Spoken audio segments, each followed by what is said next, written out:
Ganito ka ba mag-invade kay Chang'e? Nako, delikado yan. Huwag mo itong gagawin. Mas safe kung ganito ang gagawin mo.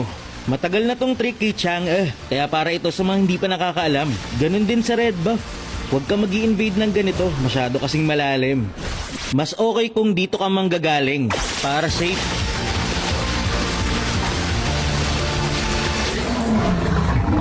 Sinubukan ko na nga ito sa totoong game kung talaga bang pwede.